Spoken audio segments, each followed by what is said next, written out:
says it's just after 11 o'clock, so I'm going to make a formal start to our session here today.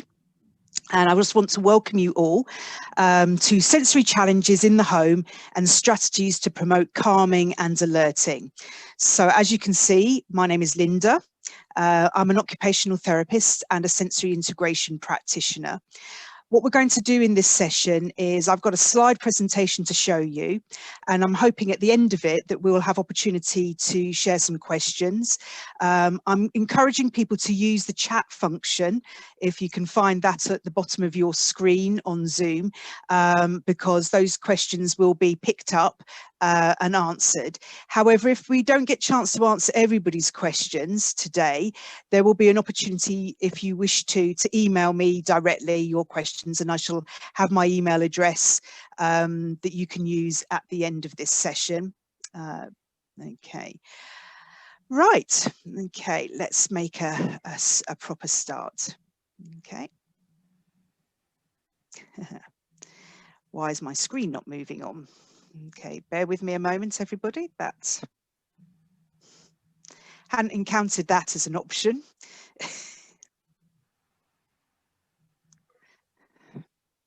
Just a little bit of a delay, I think. Okay, so I just want to welcome, I'm an occupational therapist, and so I look more like that in my day job, with my hair up usually in a plait and away from my face.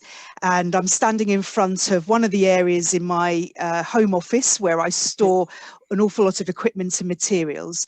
I've been a sensory integration practitioner for about the last 10 years. I'm working independently for nearly 11 years now.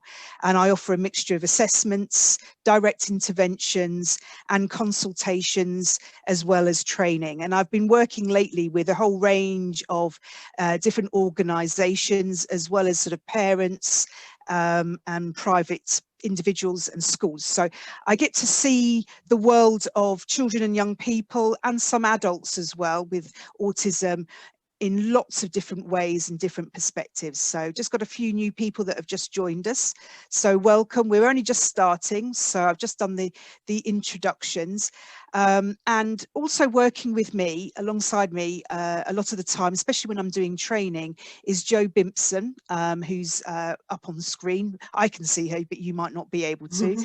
And she is a parent of children with additional needs, and so provides a really useful adjunct for myself, particularly when it comes to training, to look at it from a more of a parent point of view, as well as sometimes looking at it from a school point of view. She's an ex-teacher as well.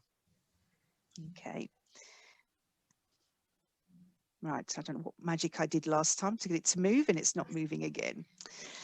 Apologies for this. Okay, so what we're going to look at in this session is primarily trying to look at everything through the sort of the lens of sensory processing. Okay, so there are lots of other ways of looking at some of these issues, but what I really want to try and do is be quite purist. So it's looking particularly around some of the negatives and the challenges of being at home a lot. And I think obviously that was one of the reasons this topic was suggested to me, that clearly at the moment we know that we've got lots of people coping with the sort of home environments on a more sort of everyday basis, and trying to work out how to deal with that situation.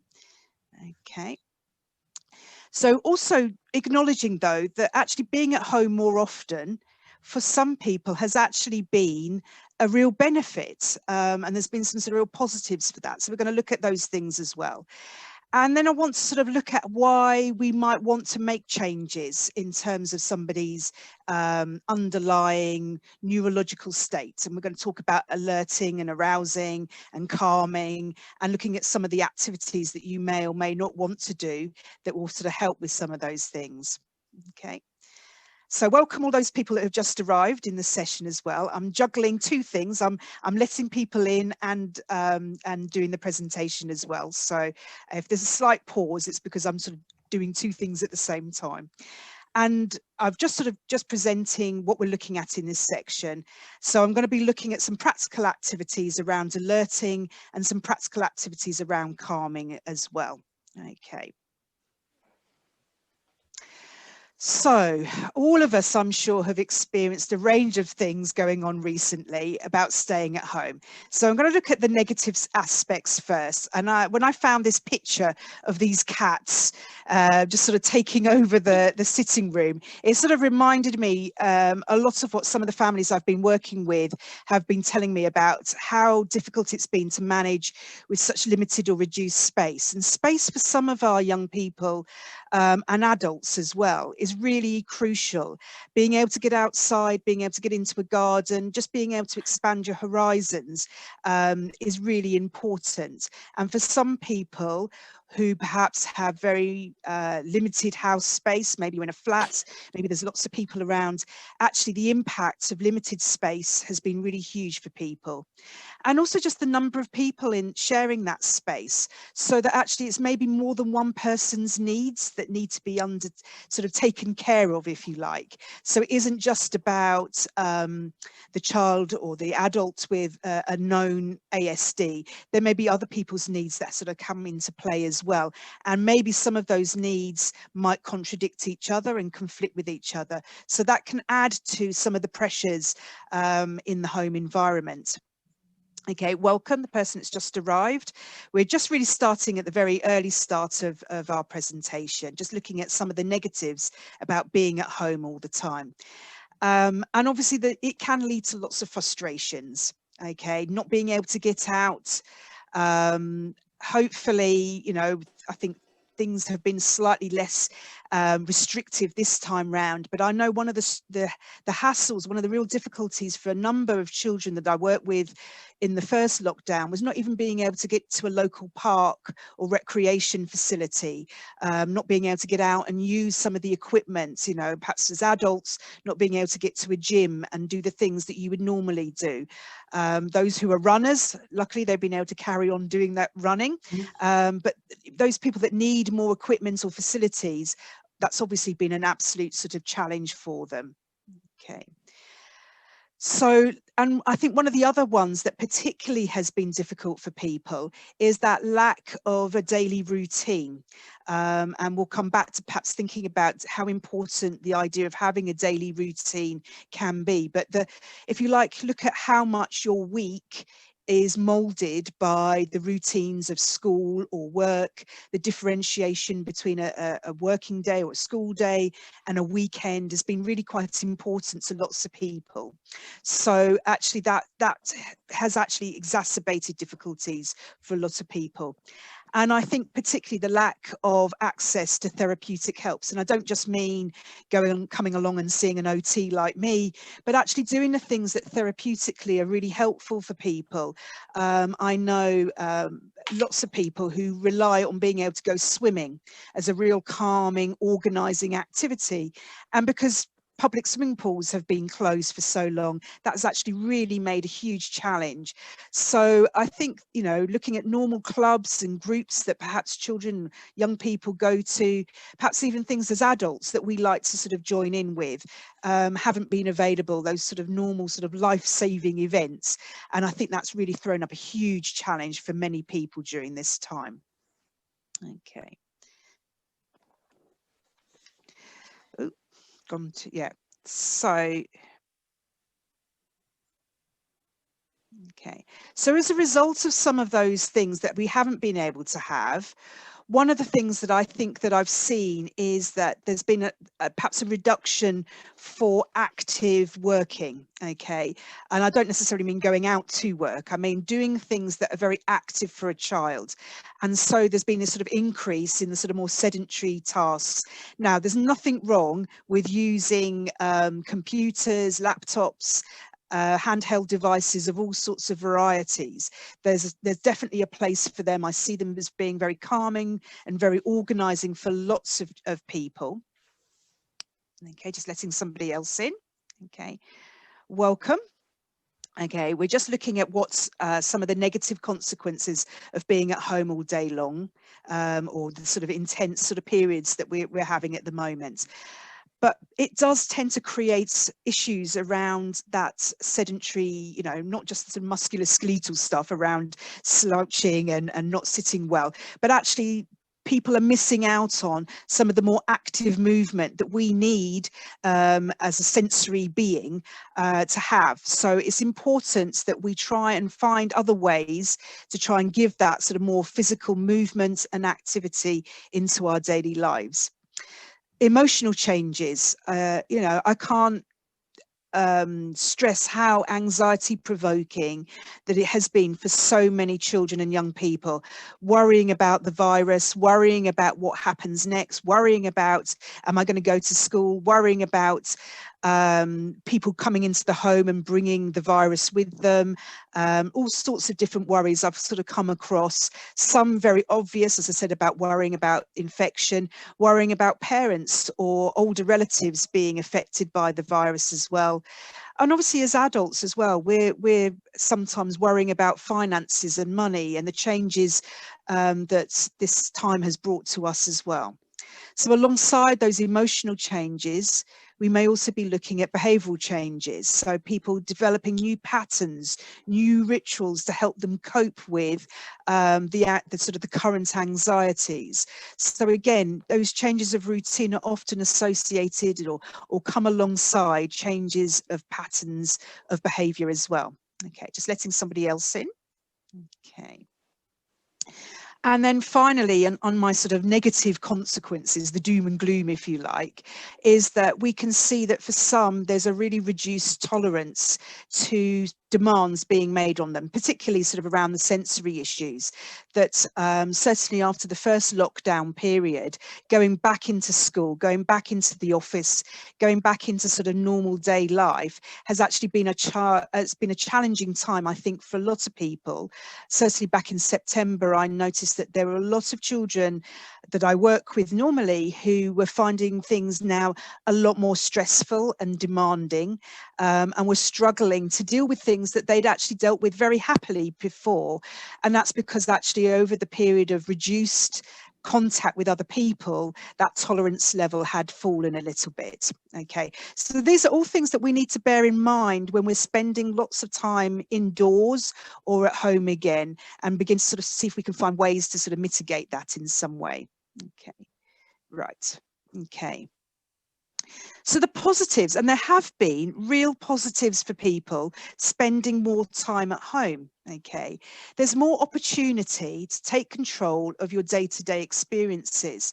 So for particularly sort of for adults with ASD, that's been really helpful for them to be able to perhaps work from home, to be able to control a little bit more about their physical environment that they're working in, to be able to control the interruptions or lack of interruptions. Although it must be said that working from home, when you've got your family around you, you're bound to find other interruptions coming in different formats. Okay. For many people, having some time at home acts like a period of respite. It's a break from the challenges of school or for work environments. It's an opportunity to perhaps recoup energies and to perhaps have a little bit more time to indulge in the things that actually make them feel more positive and more sort of more calm within themselves. Obviously, being at home, it really limits how much exposure there is to social interaction and social participation. So obviously for people with Autistic Spectrum Disorder, we know that social participation can be quite challenging at times and quite difficult. So being at home and being in your own perhaps more familiar surroundings and with the people that perhaps know you best, sometimes that can be a sort of again a positive out of that situation. The flip side being what I talked about under the negatives, that obviously there's that reduction in tolerance often that goes alongside that. And I think for many, there's been a reduced sort of experience of those demands that we associate with going outside of the home. I know for myself, in the first sort of lockdown period, I hardly got in the car and travelled anywhere. And so for me, going back into work, I've been sort of travelling, doing so many more miles in the car. I can really feel the difference between having had a couple of months where I've not done those things, and then a couple of months when I'm sort of back doing those things and those demands and those sort of sensory inputs being made on me again. So there are definitely some positives for people. And again, it's about how we build on those and make those a positive experience if we're going to be finding ourselves at home on a more extended process. So the consequence for lots of people is that I've seen people talk about being more calm, they're feeling sort of, their mood is more sort of relaxed, they're in a better place. For some, it's actually allowed them to be able to tolerate some negative things in a better way, because they're actually coming from from a lower sort of, if you like, arousal point, because they're sort of their day-to-day state is more positive. They've been able to deal better with more extreme things that have gone wrong, or the need to go and access healthcare like a dentist or something along those lines. And for some children, particularly I talk about children because those are the children that I'm seeing at the moment, that they've been able to access perhaps abilities or skills that when they're in their normal, ordinary day-to-day life, they've not been able to access because they're too anxious or they're too stressed. Their arousal levels are too high for them to be able to manage those things. So for some, we've actually seen children being able to study better. They've been able to concentrate more fully. Again, this isn't for everybody, and I know the sort of differences will be there for lots of people. Okay. Right. Okay.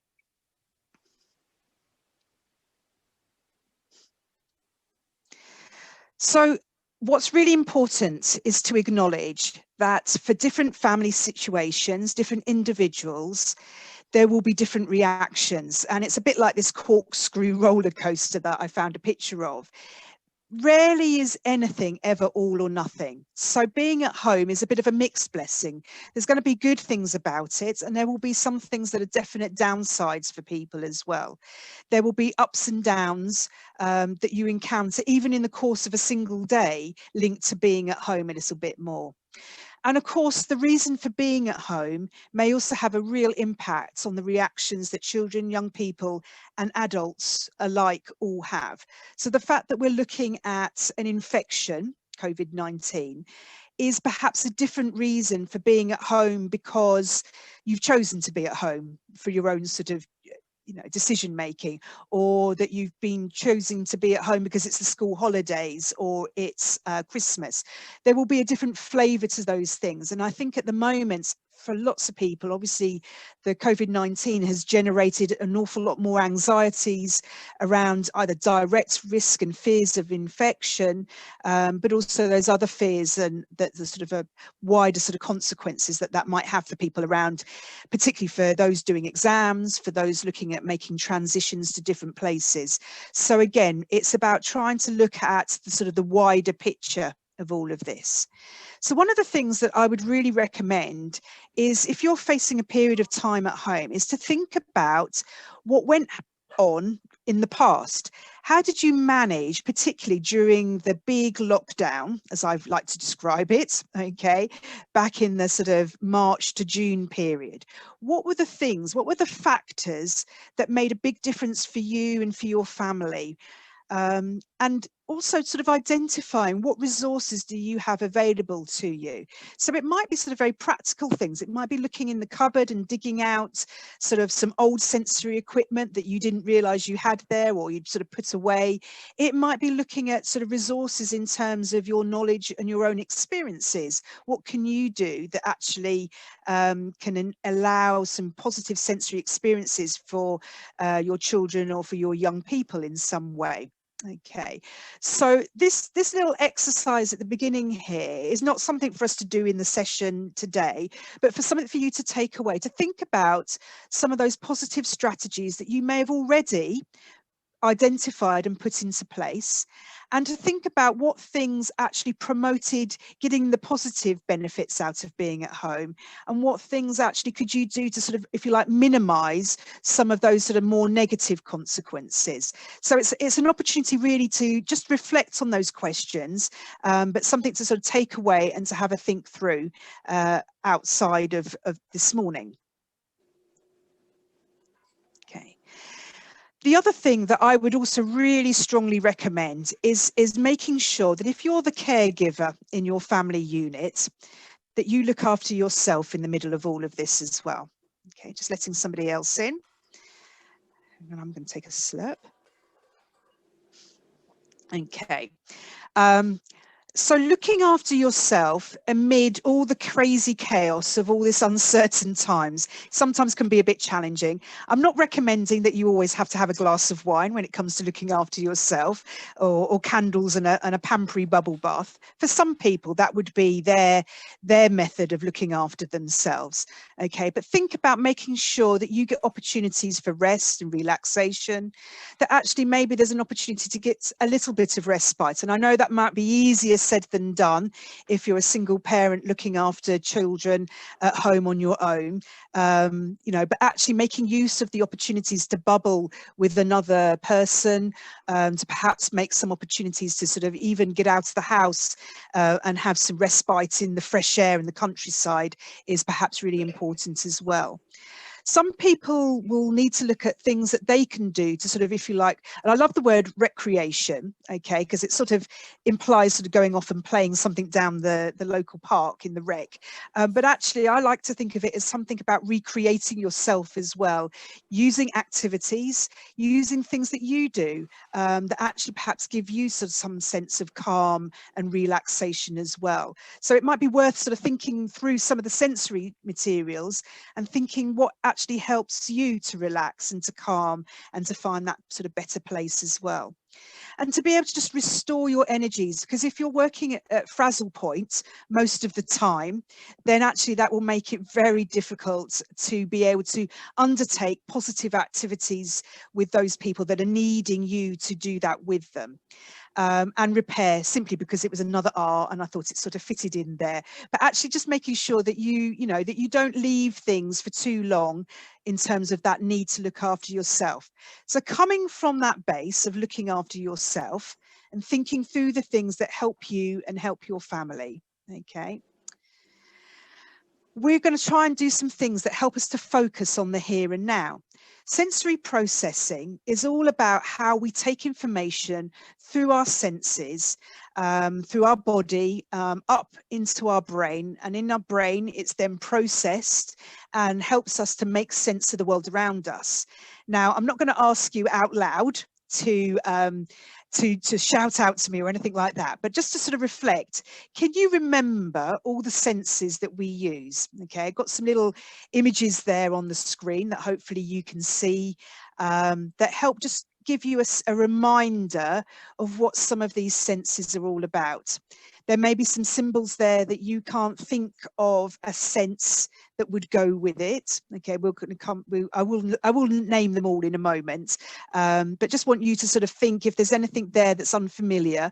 Some of you, I'm sure, will have done lots of sensory training before, and you will understand what I mean by sensory processing automatically, and are familiar with all of these sensory systems.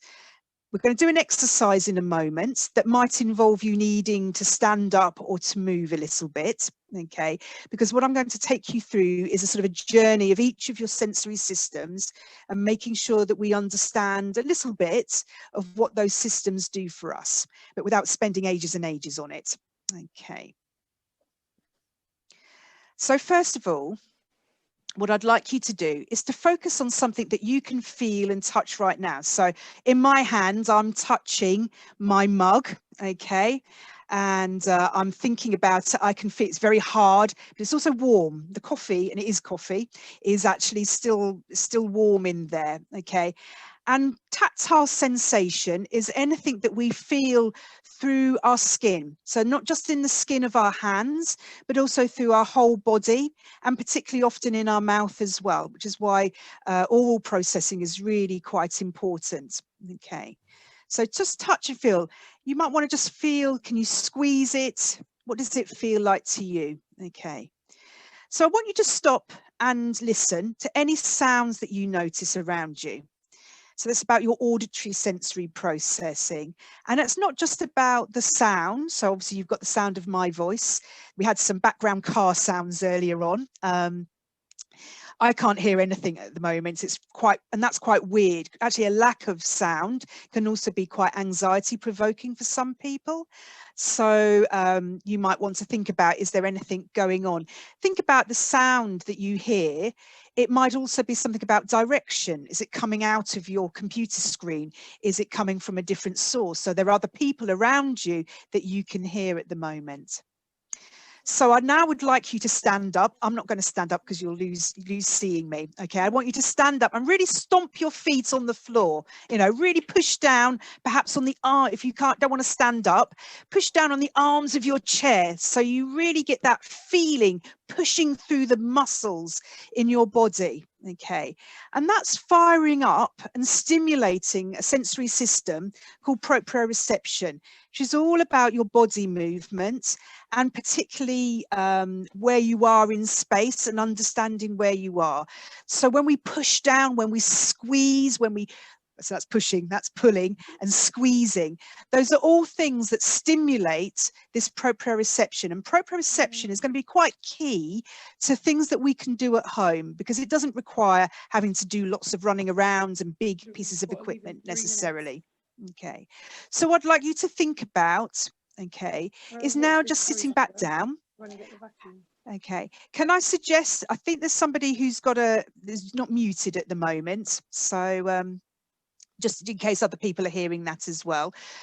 So I'd like you to sit back down and look around the room you're in. Notice how many red objects that you can see, for example. So what you're doing with your visual system is discriminating, being able to work out the difference between several different things. And often when we mention a particular colour, suddenly that colour will jump out at you around the room. Okay, so visual sensory system is all about noticing, being able to attend to visual information, being able to deal with the movement and the intensity of that information. So if you've got a bright light in your room, or if you've got something that's flickering, okay, those things can be often very distracting for our children, for ourselves as well. Okay, so here's another movement one. I want you to stretch up, you know, really as if you're trying to reach that ceiling. Tip your head back and look at the ceiling and stretch up. Okay, and then I want you, without bumping your head on the desk or anything in front of you, to bend down and stretch as if you were going to touch your toes. Okay. This is where it all looks very odd as I see people bumping up and down. Okay, so vestibular movement is all linked with what goes on in our inner ear. We have a set of semicircular canals filled with a fluid, and whenever we move our head up and down, round and round, backwards and forwards, that's basically that receptor in our ears is triggered, and it's linked with keeping us upright, so that we know that we're able to balance effectively, that we know when we're upright what direction we're moving in, whether we're working with or against gravity. Okay, and there's lots of things that can go wrong with this particular sensory system, and it's one of the ones that again we refer to, like proprioreception, as a hidden sensory system. Okay, so if you stand up on one foot now, okay, if you'd like to stand up, sorry, and just stand on one foot. Okay, so now just stand on one foot and close your eyes. Okay, don't know if you can hear me. So you might notice that you wobble a little bit more. Swap your feet over, stand on the other foot and close your eye again. Okay. So you might be noticing that actually one way or the other, it makes it harder. So feel free to come and sit down again. Okay. So partially that's also about trying to give you some movement break as well. But standing often with our eyes closed, it means that our vestibular system isn't able to use the visual support that remaining upright does. So for some of you, you probably wobbled a little bit, and that's just a normal reaction to our vestibular system waking up and having to suddenly do some work to help us remain upright and use that feedback. So if you have a drink with you, okay, or something that you can sip, now's the opportunity to take a sip. And for you to think about what you're tasting and feeling in your mouth. So sometimes it's about a taste, Sometimes it might be a feeling, it might be a sensation that it's cold or it's wet, it might be smooth or rough. Okay, so when we're thinking about oral motor issues and gustation, which is a fancy word for taste, it's not just about what goes on in it's not just about sense of taste, it's also about the feel of what that does and how able we are to swallow it or to move an item around in our mouth. When we do a sort of full session, we're chewing things and sucking on things and doing all sorts of different bits and pieces. Okay, and this sensation can often be really important to help us focus and concentrate as well. So just take a deep breath in through your nose at the moment. I don't know if you can smell anything specifically. I think I might be able to smell my coffee. Yeah, I can just about smell that, which is quite an acrid smell often. Okay, most of you probably won't be able to smell anything different or change. Don't worry, you're not suffering from a symptom of COVID. But actually what tends to happen is that we get used to the smells in our own home and in our own place.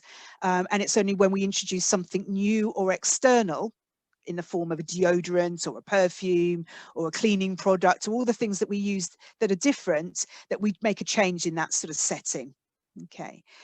And finally, I want you to stop and think about what might be going on inside your body at the moment. Perhaps some of you didn't have breakfast this morning and you're just starting to get a bit of a rumbly tummy. Perhaps some of you might already sort of feel the need to go for the loo because your bladder's starting to get full.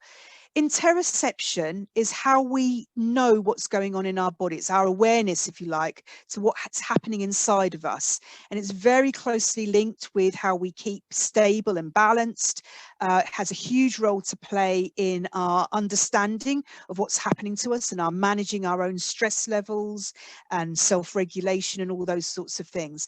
And often people on the spectrum might have difficulties interpreting some of those sensations very easily. In fact, one of the sensations that all of us often have difficulties with is the sense of being hungry and the sense of being thirsty. It's quite possible sometimes for people to confuse those two together. And actually we think we're hungry, but actually what we need is something to drink and to meet that need. But as I said, interoception is a huge issue all of its own.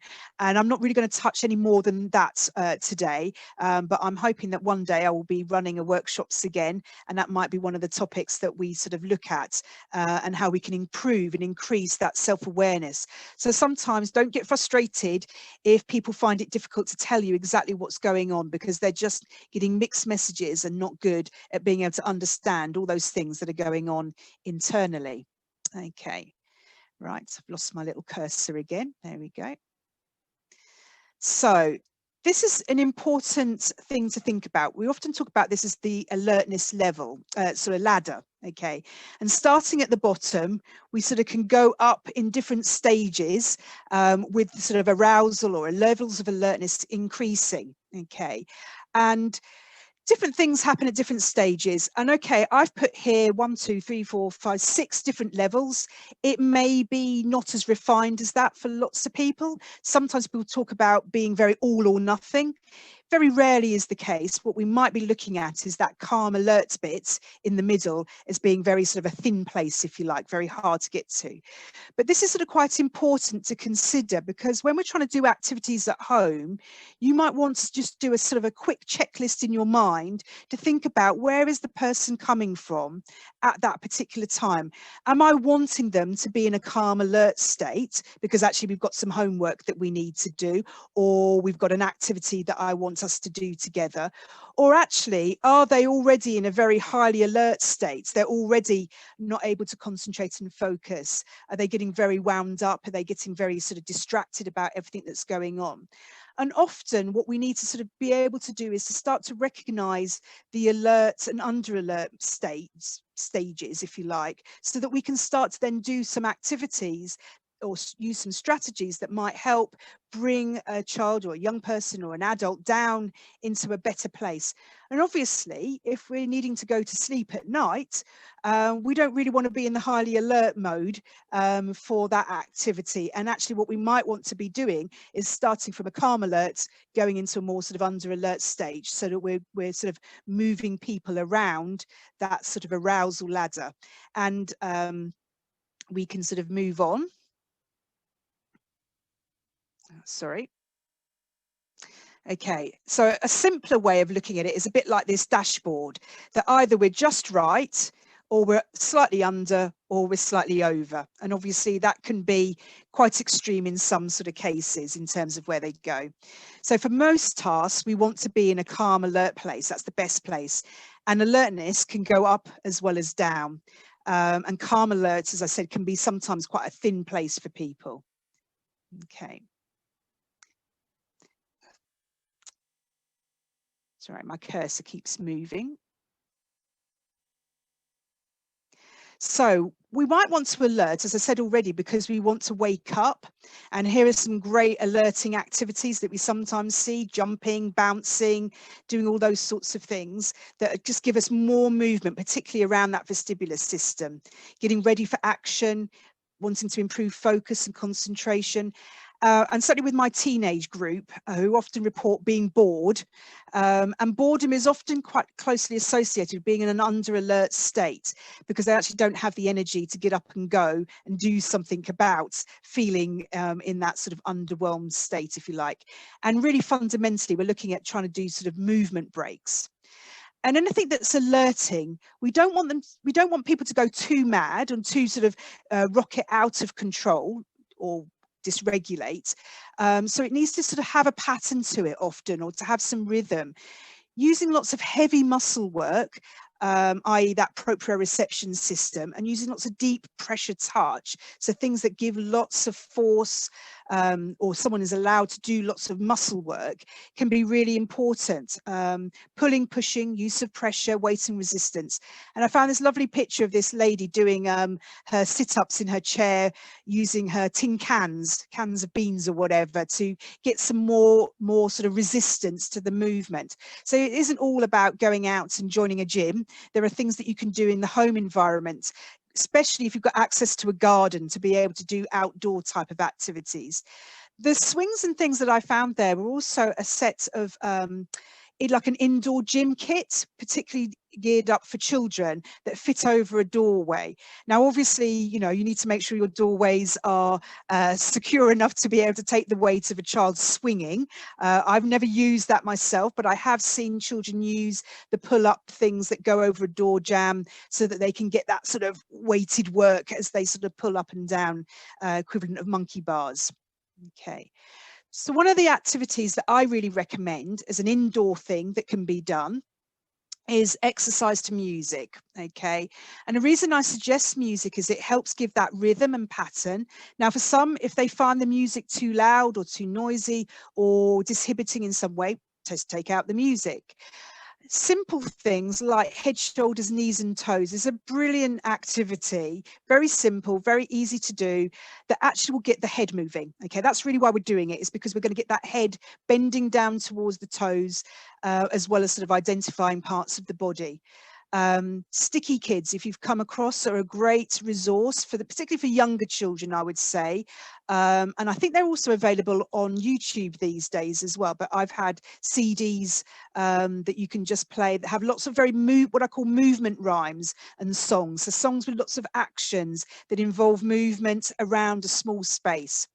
Video clips from YouTube are really popular. Dance games with the Xbox, the old dance mats that used to be able to get out. Those are brilliant alerting activities that can be done at home.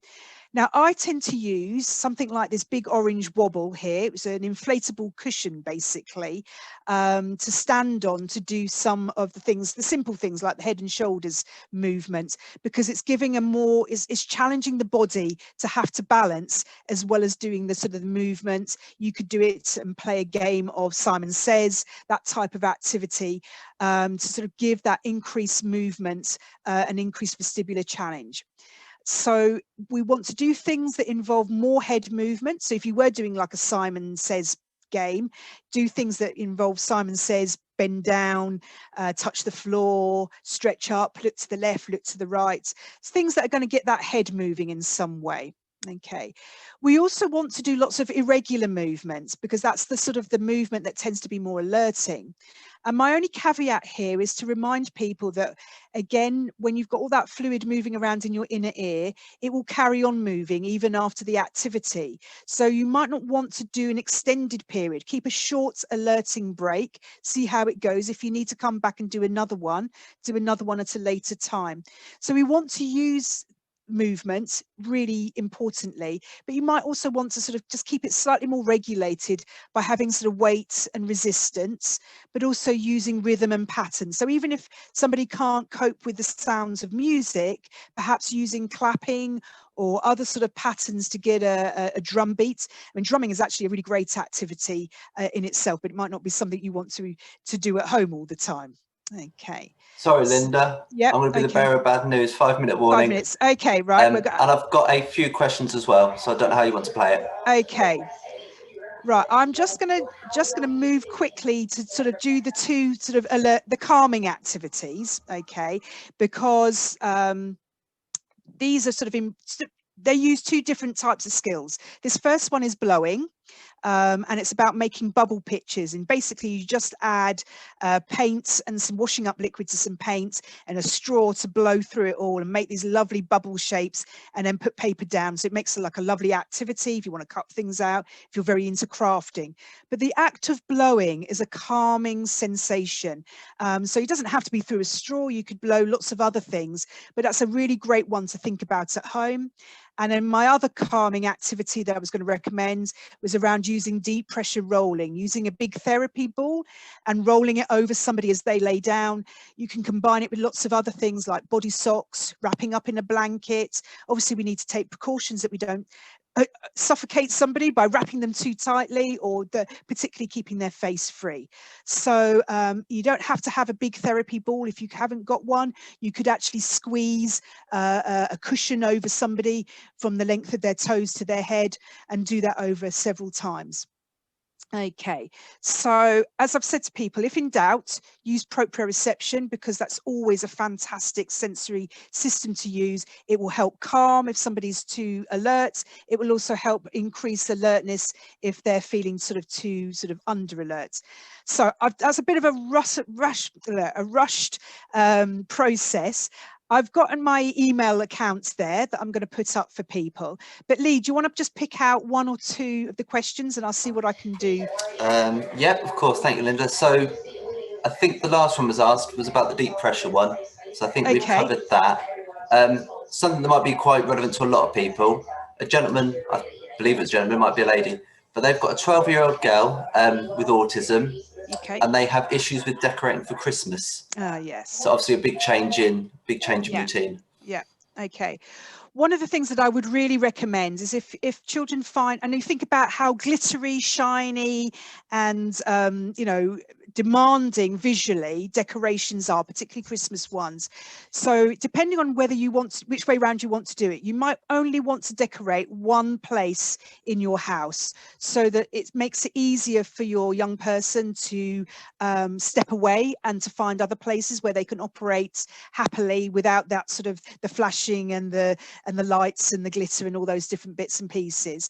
For some who can cope with it a little bit better, you do it the other way around. So make sure there's one place that they can easily access in the house on a regular basis that has no alerting decorations, and perhaps can be slightly calmer, and give them that place of respite. So you might want to think about using like a dark tent or a sensory den that might be able to avoid. Also think about the decorations you do use, because sometimes children do want to participate.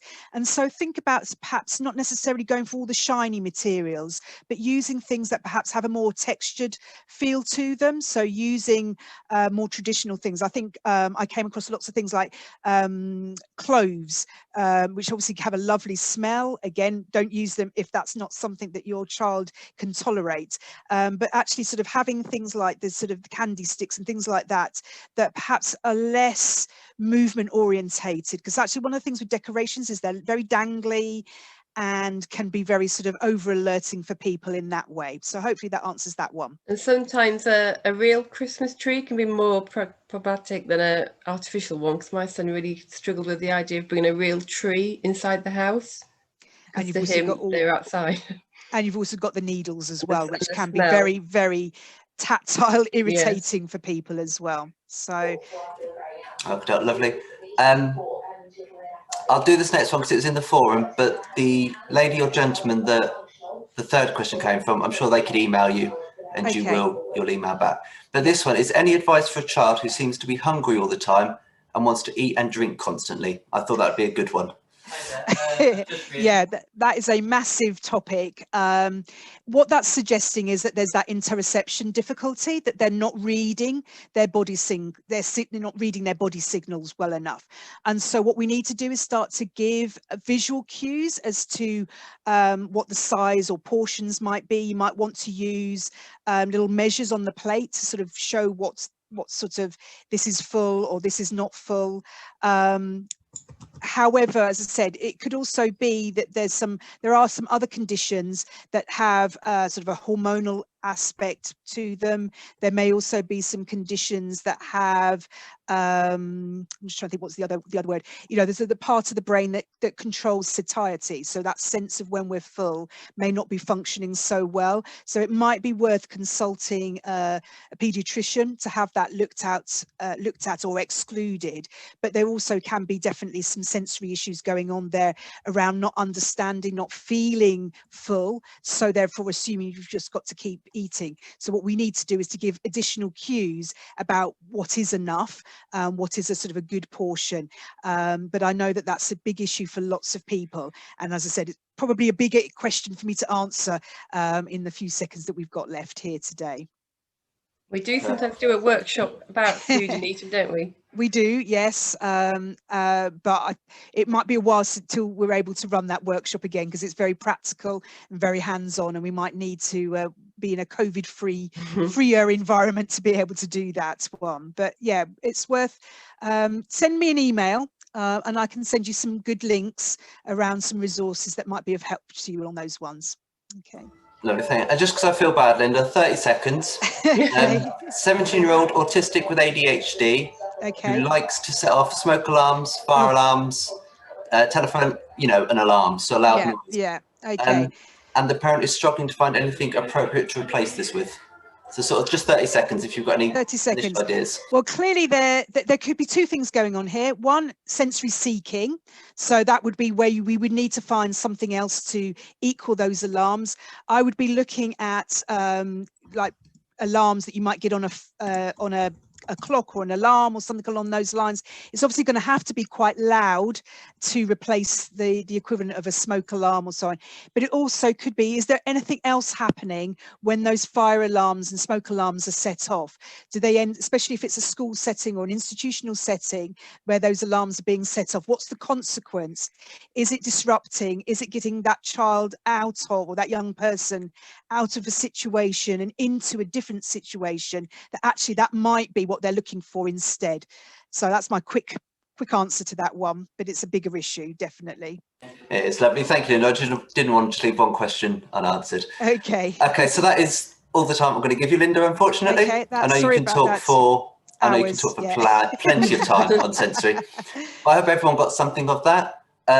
Like I say, our next talks are going to begin in about 10 minutes, so plenty of time to grab yourself a drink and find when you want to join in. But thank you for joining us, everyone. And I'm going to quite abruptly sort of end this, I believe. Okay, thank you. Okay, bye, everybody. Thank you. Bye. Actually, I think, Lynda, you might have to end this one. I have to, yes, yeah. Lovely. Okay then, bye.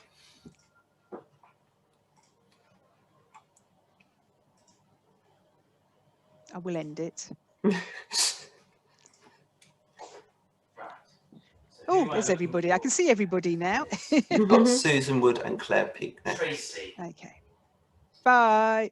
Bye.